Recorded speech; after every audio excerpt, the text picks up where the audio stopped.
Bonjour et bienvenue dans 12-13 dimanche. La semaine prochaine, ce seront les élections européennes, un scrutin auquel les Français commencent à s'intéresser un petit peu plus dans la dernière ligne droite, d'après les sondages, en tout cas un peu plus qu'il y a quelques jours. Mais tout cela sur fond de scepticisme envers l'Union européenne, voire de critique, voire de rejet, ce dont espère profiter le FN. Et on va en parler avec mon invité aujourd'hui, la présidente du Front National. Bonjour Marine Le Pen. Bonjour. Vous êtes députée européenne sortante également. On va parler d'abord de Jérôme Kerviel qui fait l'actualité. Il va rester en Italie dans l'immédiat, il l'a annoncé il y a une heure. Il demande à François Hollande de recevoir ses avocats. L'ancien trader de la Société Générale parle de dysfonctionnement de la justice dans le traitement de son affaire. L'Élysée a fait savoir hier que si une demande de grâce était demandée, elle serait étudiée. Marine Le Pen, est-ce que Jérôme Kerviel doit rentrer en France sans condition ou est-ce qu'il a raison de demander des garanties ? Non, je pense qu'il n'a pas raison de demander des garanties. Quand on vient demander la grâce du président de la République, il faut prendre le risque, en quelque sorte, de venir la demander soi-même. Il n'en demeure pas moins que c'est vrai qu'il y a un aspect choquant dans le fait d'avoir le sentiment qu'on se débarrasse d'un problème en condamnant un homme alors que c'est tout un système qu'il faut condamner. Le système de la spéculation, le système de ces banques qui jouent en permanence au casino avec les dépôts Et Jérôme Kerviel représente ça. Il représente cette oui. dénonciation du système. Oui, mais il ne suffira pas à François Hollande de s'en tirer en accordant la grâce. Il aurait dû mettre en place la séparation des banques de dépôt et des banques d'affaires pour justement tuer dans l'œuf cette spéculation, interdire cette spéculation, et il ne l'a pas fait. En un mot, vous soutenez Jérôme Kerviel ? Je ne peux pas dire que je soutiens Jérôme Kerviel, mais il participe d'un système dont je crois très honnêtement que ça n'est pas lui. Les élections européennes, c'est dimanche prochain. Ouf pour ceux qui sont en campagne, j'imagine. Un scrutin pour lequel vous formez les pronostics les plus optimistes, parce que les sondages vous y incitent, il faut bien le dire. Réponse dimanche prochain. Ces élections interviennent en tout cas en plein débat sur la place de la France dans l'économie mondiale. Un décret a été publié cette semaine afin de permettre à l'État de bloquer tout rachat de sociétés françaises par des capitaux étrangers s'il s'agit d'un secteur stratégique. Le gouvernement qui, sans parler de tournant, revoit aussi sa politique en matière d'impôts. On va y revenir tout à l'heure. Mais je voudrais qu'on commence par la mobilisation autour des 223 lycéennes enlevées par des islamistes de Boko Haram au Nigeria il y a un mois.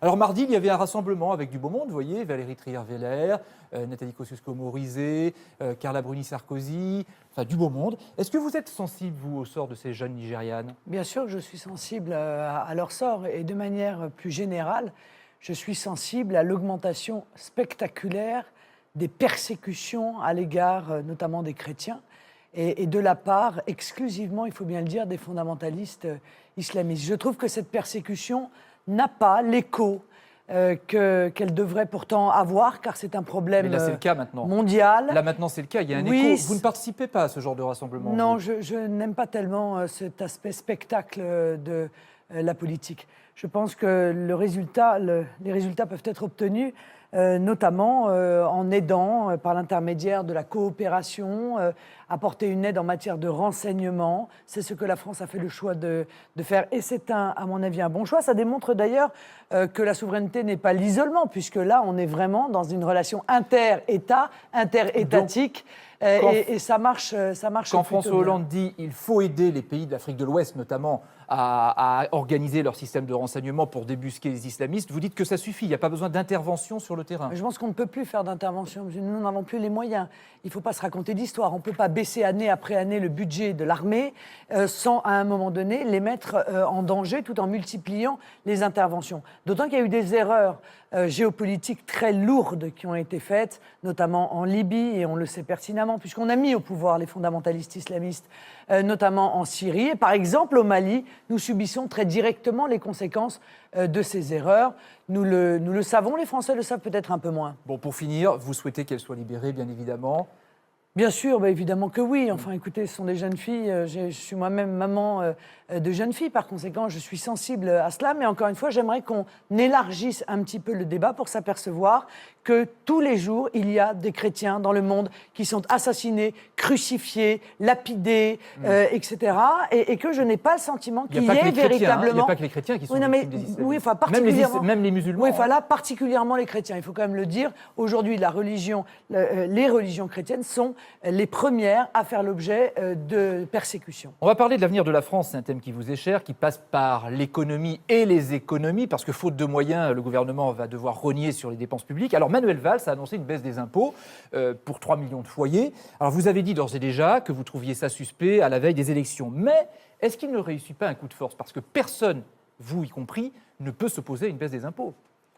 Oui, mais il ne s'agit pas de s'opposer à cela. Il s'agit de dire que ça ne réglera pas le problème qui est le problème de la France. Que tant qu'on sera dans un modèle économique qui est un modèle économique fondé sur l'ultralibéralisme, la concurrence déloyale, le refus du protectionnisme, le refus du patriotisme économique, eh bien, nous continuerons à aller dans le mur. Donc les déficits continueront à augmenter. Mais sur les impôts, est-ce qu'il faudrait aller plus loin? Est-ce que, par exemple, il faudrait élargir cette baisse d'impôts à d'autres catégories de contribuables, accélérer la baisse des impôts? Il faut arrêter l'austérité. C'est une stupidité totale. C'est injuste et inefficace. Regardons ce qui se passe chez nos voisins. La politique d'austérité imposée par l'Union européenne avec la complicité de nos dirigeants, Sarkozy hier, François Hollande aujourd'hui, contracte l'économie. C'est cette contraction de l'économie qui entraîne une baisse des recettes pour l'État et donc qui crée encore plus de déficit. C'est une idiotie. Cela dit, quand vous dites regardez ce qui se passe à côté, regardez ce qui se passe en Italie, où il y a eu des coupes drastiques dans les dépenses publiques. Aujourd'hui, Matteo Renzi dit puisqu'on a fait des économies, on peut redistribuer. Oui, non, mais il dit, moi j'attends de voir les résultats, car ce que je vois des résultats de l'Union européenne est particulièrement mauvais, excusez-moi. 0% de croissance au premier trimestre 2014. Vous voyez, on attendait le retournement du retournement. 0,2 exactement. Non, 0%. Ah, 0,2. Non, 0,2. Bon, de toute façon, c'est la zone euro. Ouais. C'est la zone euro. Bon, la France, 0%. Et encore une fois, tout cela risque de s'aggraver. Mais l'Allemagne, 0,8%. La Grèce, moins 1,1, le Portugal, moins 0,7. Mais l'Allemagne, 0,8%. Oui, d'accord, mais vous nous sortez tout le temps l'exemple de l'Allemagne. Parce qu'elle est dans la zone euro. Mais parce que ça fait des mois qu'on vous explique que l'euro a été taillé par l'Allemagne pour l'économie allemande. L'économie allemande n'est pas l'économie française. Et ce qui est bon pour l'Allemagne n'est pas bon pour la France. Ainsi, l'euro fort est bon pour l'Allemagne. D'ailleurs, Mme Merkel l'a annoncé il y a quelques jours. Elle a dit « l'euro fort est un des leviers de la compétitivité des entreprises allemandes. » Sauf que l'euro fort est un drame pour l'économie française, qu'elle ruine la compétitivité de nos entreprises et qu'il est donc cet euro-là à la base du chômage de masse que nous subissons. Alors, entre autres, car il y a d'autres raisons dont je vous parlais tout à l'heure, le refus du protectionnisme, le refus du patriotisme économique. Mais parmi les pistes d'économie que veut faire le gouvernement, il a par exemple gelé le salaire des fonctionnaires, sauf pour les plus petits revenus. Est-ce que c'est une bonne idée d'après vous? Mais non, tout sacrifice demandé aux Français n'est pas une bonne idée à partir du moment où on laisse en place des dépenses qui sont des dépenses, y compris donc les fonctionnaires, elles, nocives. Y compris les fonctionnaires. Ça ne vous étonne pas tout de même, moi je pense que ça va étonner les Français, que le seul budget qui a été sanctuarisé, c'est-à-dire celui qui n'a pas fait l'objet de la moindre baisse, c'est immigration, intégration. Le seul budget du ministère de l'Intérieur. Il n'y a pas de ministère de l'immigration. Le seul budget du ministère de l'Intérieur qui n'a pas bougé. Alors là, surtout, il ne faut pas baisser les dépenses, c'est immigration et intégration. Eh bien, moi, je dis stop. Je dis qu'il faut arrêter les dépenses de l'immigration, il faut arrêter de prendre en charge toute la misère du monde, il faut arrêter de demander des sacrifices aux Français avant d'avoir fait les économies nécessaires, fraude sociale, immigration, le budget de l'Union européenne, 7 milliards d'euros par an, que l'on donne en pure perte à l'Union européenne. Revenons aux fonctionnaires. Oui. Est-ce qu'il y a trop de fonctionnaires en France? Il y a trop de fonctionnaires territoriaux. Pas de fonctionnaires d'État. Ah non, on n'arrête pas de les baisser. Et c'est bien le problème d'ailleurs. On commet des erreurs massives. On baisse le nombre de policiers et de gendarmes alors que l'on sait que le coût de l'insécurité est faramineux. Donc ce sont des mauvaises économies, cela. On baisse le personnel dans la fonction hospitalière alors que les Français ont besoin d'une santé de qualité. Et parallèlement, on laisse à des roitelets, présidents de conseils généraux, de conseils régionaux, le soin de se constituer des cours de fonctionnaires de plus en plus importants par l'intermédiaire de l'embauche de fonctionnaires territoriaux. Entre fonctionnaires d'État et fonctionnaires territoriaux. Oui, mais surtout, je fais une différence par rapport aux services qu'ils apportent au public, bien entendu. Les fonctionnaires territoriaux ne servent à rien. Les assistantes sociales des départements, par exemple. Je n'ai pas dit que ça servait à rien. J'ai dit que supprimer un fonctionnaire d'État pour embaucher 2 fonctionnaires territoriaux est une considérable erreur. Le gouvernement veut éviter par ailleurs le rachat d'entreprises françaises dans des secteurs stratégiques par des entreprises étrangères. Alors, on pense à Alstom et à General Electric. Vous dites que le décret qui a été publié par Arnaud Montebourg est un écran de fumée, et vouloir que l'État réglemente un petit peu ce secteur. Mais l'étape d'après, c'est quoi? Est-ce qu'il faut interdire aux capitaux étrangers d'investir en France? Non, mais d'abord, c'est pas ce que j'ai dit. J'ai dit que je voudrais juste rappeler que Siemens n'est pas une entreprise française, quand même. C'est une entreprise allemande. Voilà. Européenne. Donc, en réalité, on refuse l'achat par les Américains pour pouvoir mieux vendre aux Allemands. Vaut mieux l'Europe que les Américains, peut-être? Non, mais c'est pas du patriotisme, ça. Le patriotisme, comme son nom l'indique, vous voyez, c'est la patrie.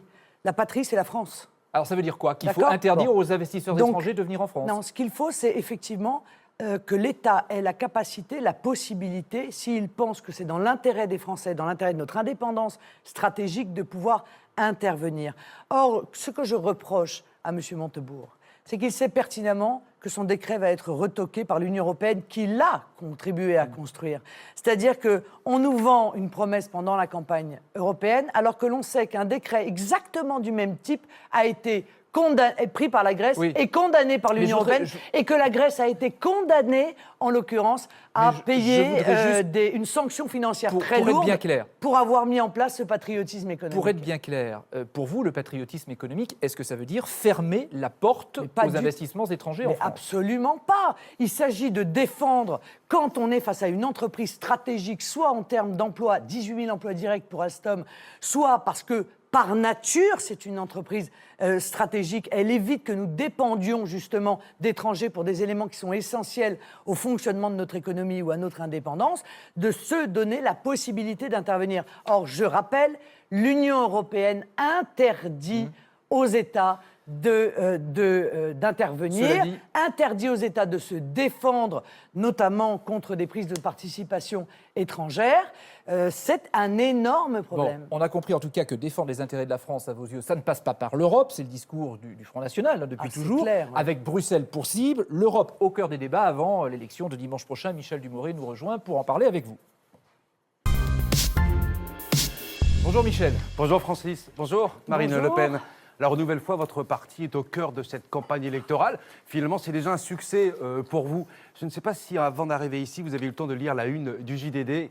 La une du JDD, il y a un sondage qui indique qu'un Français sur deux ne croit plus en l'Europe aujourd'hui. Ça devrait, normalement, vous ouvrir un boulevard. Et d'ailleurs, ce boulevard, vous le sentez bien parce que vous dites aujourd'hui que vous serez en tête dimanche prochain. Si ce n'est pas le cas, Marine Le Pen, est-ce que c'est un échec finalement du bureau politique du FN, est-ce que c'est un échec personnel de votre part, parce que c'est vous qui le répétez? Non mais écoutez, d'abord, j'ai jamais dit qu'on serait en tête, parce que moi, vous voyez, je respecte les électeurs. Même dans le clip officiel de votre campagne, vous finissez votre clip de campagne en disant « on sera en tête, il faut être en tête au soir de dimanche ». C'est dans votre clip officiel. J'ai dit que si tous ceux qui ont voté pour moi à la présidentielle se déplacent pour voter pour nos listes, nous serons en tête. J'ai clairement dit qu'il s'agissait de mon objectif.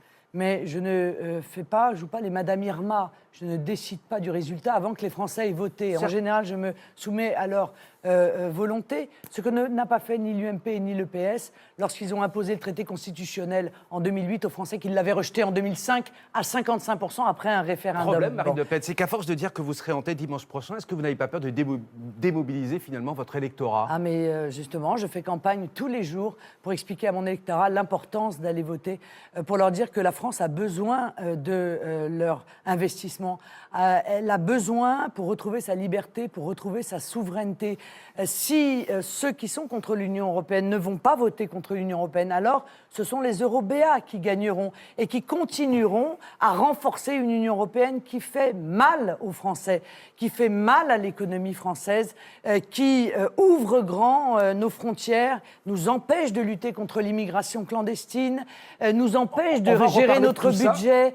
Voilà, c'est ça qui est important. Et de surcroît, que... je vais vous dire autre chose. Ouais. Si le Front National arrive en tête, ça sera effectivement un signal extrêmement fort qui sera entendu non seulement par François Hollande, mais également par l'Union européenne. Car, croyez-moi... Pourquoi? Parce qu'il se moque... Si vous êtes en tête, vous ferez quoi? 25%, ce qui veut dire que vous serez un quart de l'électorat qui aura donné donc un vote plutôt d'euroscepticisme, alors que l'UMP, l'UDI, plus le PS, ça représente à peu près 60%. C'est gentil, merci, quel aveu!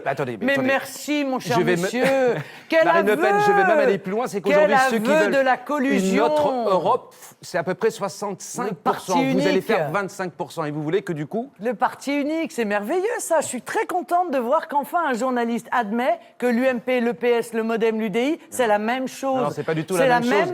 C'est la même Europe. La seule chose que c'est vous dire, c'est la que... même Union européenne cauchemar que les Français sont en train de subir. Lorsque vous dites, vous n'êtes pas parmi les Eurobéats, mais vous n'êtes pas la seule à être eurosceptique. Par exemple, Jean-Luc Mélenchon aussi, il est eurosceptique. Oui, il est eurosceptique. Puis il y a Nicolas Dupont-Aignan. Le problème de Jean-Luc Mélenchon, c'est qu'il fait parfois des constats qui sont justes, mais qu'il veut rester dans l'Union européenne. Il veut qu'on conserve l'euro, dont on sait que c'est un des éléments du chômage de masse dans notre pays. Regardez ce qu'a dit Manuel Valls. Il faut faire barrage à l'extrême droite. Ah, je croyais que nous étions dans une campagne européenne, mais je remarque que... Il est le chef de la majorité. Je remarque que l'ensemble des partis politiques ont limité leur campagne à l'argument anti-Front National.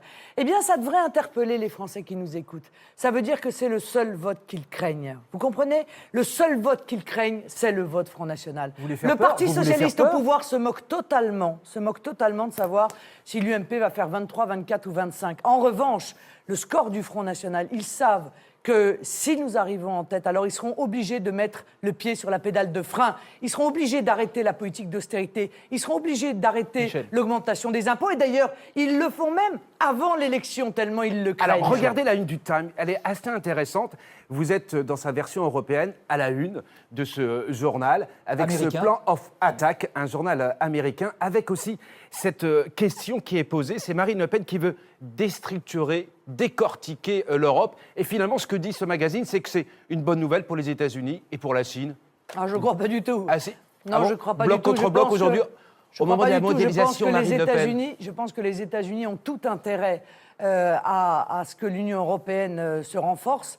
Et c'est bien d'ailleurs un gros problème. Plus d'Europe. Parce que comme ça, ils pourront nous imposer ce fameux traité transatlantique qui va être un marché unique entre l'Union européenne et les États-Unis, qui va permettre aux États-Unis de nous tailler des croupières et de laminer notre agriculture, qui va leur permettre de nous imposer leur absence de normes sanitaires, leur absence de normes sociales ou de normes de sécurité en matière alimentaire. Concrètement, dimanche prochain, si vous arrivez à créer un groupe au Parlement de Strasbourg, quelle serait la première mesure que vous pourriez prendre, que vous pourriez mettre comme ça sur la table? Non, mais d'abord, on ne met pas sur la table. Excusez-moi, il faut comprendre un peu comment fonctionne le Parlement européen. Ça se travaille en commission. Voilà. Également. Mais ce qui est sûr, c'est que la première chose, le premier grand texte qui risque d'arriver immédiatement, c'est justement, précisément, ce traité transatlantique. Et quelle sera votre Et nous allons initiative? nous y opposer, mais il n'y a pas d'initiative par le Parlement européen, monsieur. Écoutez, excusez-moi, mais à un moment donné, moi, je veux bien qu'on fasse campagne sur l'Europe, mais vous pouvez prendre une initiative politique. Si elle n'est pas... Mais non, on ne peut pas prendre d'initiative au Parlement européen. On ne peut vous que avez donné répondre. la puissance. Nous n'avons pas... À quoi ça sert de voter pour vous si vous ne pouvez pas prendre d'initiative, Marine Le Pen? C'est la question aussi que les électeurs se posent. Bloquer les directives qu'on veut nous imposer et qui font souffrir le peuple français. Ça sert à bloquer ce travail de sape que fait la Commission européenne, qui est constituée de technocrates de Bruxelles, qui croient pouvoir décider à la place des Français. Une dernière question. Ce qui est bon pour eux. Petite dernière question, Marine Le Pen. Oui, bien sûr que je vais changer cela. S'il y a ce groupe, et s'il y a c'est pour ce ça groupe qu'ils dimanche sont... prochain, Marine Le Pen, est-ce que vous pourriez en être la présidente? Est-ce qu'aujourd'hui, vous nous dites, je serai candidate à la présidence de ce groupe? Les Français aussi ont le droit de le savoir. C'est pour ça qu'ils sont aussi inquiets. C'est justement parce que nous pouvons agir. Sinon, ils ne seraient pas inquiets, monsieur, que nous arrivions en tête. Est-ce que vous pourriez être à la tête de ce groupe? Écoutez, je suggérerais à ce groupe qu'il existe une coprésidence comme il existe dans tous les autres groupes du Parlement européen. Et compte tenu de l'importance de la France, et notamment de son importance numérique en termes de députés européens, je pense qu'effectivement, je pourrais être une des coprésidentes de ce groupe. Bien, merci Michel, on va terminer juste sur l'Europe quand même, avec une question de Karima Dili, qui est députée européenne d'Europe Écologie Les Verts, qui siège dans la même commission que vous au Parlement européen. Elle va vous poser une question très directe, vous allez l'entendre. Madame Le Pen, bonjour. Nous sommes membres de la commission Emploi Affaires sociales. C'est une commission essentielle qui traite du chômage des jeunes, des conditions de travail ou des droits des salariés. Par exemple, nous les écologistes, dans cette commission, avec un travail assidu et quotidien, nous avons sauvé les aides alimentaires qui permettent à plus de 4 millions de Français de bénéficier d'un repas par jour grâce à l'aide des Restos du Cœur ou de Secours catholiques. Et moi, pendant 5 ans, je ne vous ai jamais vu. Pensez-vous qu'un ouvrier qui ne va pas à l'usine reste payé ou un salarié qui ne va pas à l'entreprise reste payé? Ma question est très claire. Ne pensez-vous pas occuper un emploi fictif et est-ce que vous allez faire la même chose lors de la prochaine mandature? Emploi fictif, elle dit, Karima Deli, parce que oui, vous êtes absent. Karima Deli, elle a l'habitude d'être très excessive dans son propos. C'est l'habitude des Verts aussi, il faut bien l'admettre. La réalité, c'est que ça n'est pas la Commission qui a décidé de sauver les aides alimentaires, c'est le vote du Parlement et nous avons voté pour sauver les aides alimentaires. Pourquoi je ne vais pas à la Commission? Parce qu'ils sont tous main dans la main, parce qu'ils ont une ultra-majorité majorité, Mais c'est là que et que s'exerce le jusqu'à pouvoir. présent, C'est là que s'exerce le pouvoir, vous l'avez dit. en étant non inscrits, nous n'avions aucun pouvoir. Et c'est pour ça que je me bats, pour pouvoir avoir un groupe, pour pouvoir amender en plénière ce que nous n'avons pas Ça le droit veut de dire faire, aussi- pour pouvoir éventuellement se voir accorder des rapports, ce qui n'est jamais le cas quand vous êtes non Juste inscrit, une surtout question, quand vous êtes du juste une Front question. National. Vous vous engagez donc à être plus présente au Parlement européen lors Non mais de la écoutez, prochaine... moi je vais vous dire, les Français mandature. savent pertinemment que je suis là où je dois être pour les défendre, en toutes Mais plus circonstances. présente, j'ai pas et dit je pas assez, pense, j'ai dit plus et je vais vous présente. dire une chose, je pense très honnêtement que les Français sont heureux que j'ai mis sur le débat, dans le débat, la question européenne. Car pendant la campagne présidentielle, qui a parlé de l'euro? Qui a parlé de la désindustrialisation? Qui a été le porte-parole des intérêts de la France auprès de cette Union européenne? C'est moi. Et je crois que ça, objectivement, il me l'accorde. On va remercier Michel d'être venu sur le plateau Merci à d'Express vous, Dimanche. merci à vous, Marine Michel, Le et Pen. on se Merci. retrouve dimanche prochain pour les dimanche européennes, prochain. évidemment. Revenons à la France. Vous avez été reçu avant-hier, comme tous les représentants de partis politiques, par François Hollande à propos de la réforme territoriale. Ça s'est bien passé, au fait? Oui, très bien. Oui, Oui, normal, quoi, républicaine. oui. D'accord. François Hollande veut aller vite, en tout cas, sur ce projet de loi. Dès le mois prochain, normalement, on connaîtra le texte. Et puis, il veut reporter les élections de quelques mois afin que les électeurs puissent juger sur pièce. Bref, même si vous vous y opposez, et vous n'êtes pas la seule, la loi sur la réforme territoriale, elle verra le jour. Vous ne pouvez pas faire autrement. Bah, absolument pas. Absolument pas. Parce que s'il veut la disparition des départements, je suis désolé, mais c'est dans la Constitution. Donc il faut une modification constitutionnelle. Soit ça passe, mais ça passera alors avec la complicité de l'UMP. Ce ne serait pas la première fois, vous me direz. Hein. l'UMP est contre, ou par un référendum. Mais ça ne peut pas passer sans ou l'accord de l'UMP ou un référendum. Il n'est pas possible de faire autrement. Je suis très opposé à la suppression des départements. Alors justement, parce que les Français y sont extrêmement attachés, D'après parce que vous- ce sont leurs racines, Mais les parce que départements, c'est une pour vous- organisation politique qui est beaucoup plus efficace et que l'idée d'aller faire des super régions gigantesques va avoir une conséquence directe, c'est la désertification des campagnes qui déjà pourquoi subissent Sur les l'effondrement départements. des services publics. Sur les départements, pour vous, c'est l'héritage de la Révolution française ou de Napoléon? Mais c'est pas le problème.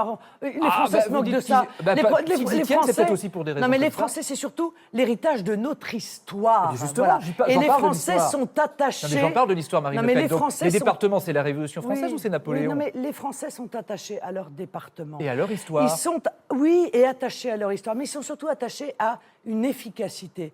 Il veut faire vite, mais ça va être dramatique, ça va être le chaos, parce qu'il y a toute une série d'aides pour la petite enfance, pour les personnes âgées, d'aides sociales, qui passent par le département. Et si l'on supprime ça brutalement, non seulement les Français ne sauront plus à qui s'adresser, ils auront un centre de décision qui sera un centre de décision très éloigné. Ça va entraîner, et vous le savez bien, le déplacement des administrations vers le nouveau centre de décision. Quand vous dites que vous préférez les départements aux conseils régionaux et que finalement, on pourrait passer des régions et des conseils régionaux, finalement, vous faites une croix sur les élus que vous avez dans les conseils régionaux grâce à la proportionnelle. Vous en avez beaucoup d'élus dans les conseils régionaux. Mais moi, je- Vous faites un choix politique risqué, là, Oui, non? mais moi, je ne fais pas mes choix en fonction de l'intérêt de Vous mon sacrifiez vos propre conseillers parti. régionaux. Je prends des décisions en fonction de l'intérêt de la France et des Français. Quitte à sacrifier Pas- vos conseillers régionaux. Mais quitte à sacrifier des conseillers régionaux, ça ne me pose aucun problème. Je ne suis pas là pour défendre ma boutique, moi.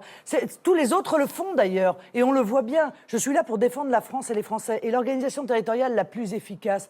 Or, encore une fois, il faut que les Français sachent que ces super régions, la disparition des départements, c'est une exigence, là aussi, qui a été posée par l'Union européenne. Et là encore, le président de la République, comme une sorte de petit sous-préfet européen, se soumet aux volontés de l'Union européenne contre l'intérêt de notre organisation Une territoriale. dernière question qui concerne les régions, parce que certaines l'attendent pour renflouer leur caisse, mais aussi pour financer des routes ou des développements ferroviaires, c'est l'écotaxe. Ségolène Royal a dit « je vais tout remettre à plat », mais elle propose par exemple de faire payer les camions étrangers. C'est une bonne idée, ça, pour vous? C'est une très bonne idée. C'est juste interdit par l'Union européenne. Alors quand on aura compris Dès que qu'il y a une bonne l'Union- idée... Eh bien, voilà. je suis bien d'accord avec vous, Mais alors, figurez-vous. non, mais Et c'est la ça veut raison dire pour quoi laquelle je Ça veut m'y dire quoi? oppose. Que Ségolène Royal ne sait pas de quoi elle parle ou quoi? Ça veut Ah, dire je ne quoi sais pas pourquoi elle propose ça, puisqu'elle sait pertinemment que l'Union européenne l'interdit. L'Union européenne nous interdit de nous protéger en toutes circonstances. Et l'Union européenne nous impose une ouverture totale, Ça, c'est le une constat. Mais concurrence vous- déloyale. c'est le constat, mais vous Eh sauriez bien, tout la faire taxer. solution, c'est donc de retrouver D'accord. la maîtrise de notre destin, Et dans de ce cas-là- redevenir mettre chez nous. D'accord. Voilà. Et s'il y a des frontières, est-ce que vous faites, vous, payer les camions étrangers Eh bien, qui je arrivent trouve en que c'est une France? très bonne idée. Parce que figurez-vous que géographiquement, la France se retrouve en réalité à être traversée par toute une série de trafics de véhicules étrangers. Il n'y a pas de raison que ce soit les Français qui subissent les conséquences de la dépréciation du système routier. C'est tout à fait normal que les étrangers qui traversent la France, qui profitent Donc de vous notre réseau soutenez Ségolène routier... Royal dans l'idée, en tout cas. Oui, exactement, qui traversent Dans notre l'idée. réseau routier, contribuent à l'entretien de ce réseau routier. On va terminer par le visage souriant, mais c'est une histoire triste, celui de Camille Lepage, 26 ans, reporter photographe, tué lors d'une embuscade en Centrafrique cette semaine. Ça vous touche? Oui, oui, c'est une jeune femme courageuse. Elle est partie faire son métier, sa passion. Bien sûr que ça me touche. Et puis ça rappelle qu'il n'y a pas que des journalistes confortablement installés dans des rédactions à critiquer la terre entière. D'accord. Il y en a qui mettent aussi leur vie, Justement. leur peau au bout de leur passion et de leur métier. Justement, les journalistes doivent-ils aller partout, y compris au péril de leur vie? Parce que c'est la question qui se pose Ah, à mais ça, chaque c'est fois. eux qui le décident. Voyez-vous, nous sommes encore individuellement un peu Non, mais vous, des vous êtres pensez que libres. vous pensez que ça fait Et- partie du devoir d'information d'aller partout, quels que soient les dangers? Mais c'est l'heure, chacun décide du choix qu'il fait et chacun mesure les risques. Et je pense que chaque journaliste qui va sur les terrains de guerre mesure le risque qu'il prend en y allant. Merci Marine Le Pen d'être venue sur le plateau de 12-13 dimanche. La semaine prochaine, place évidemment aux élections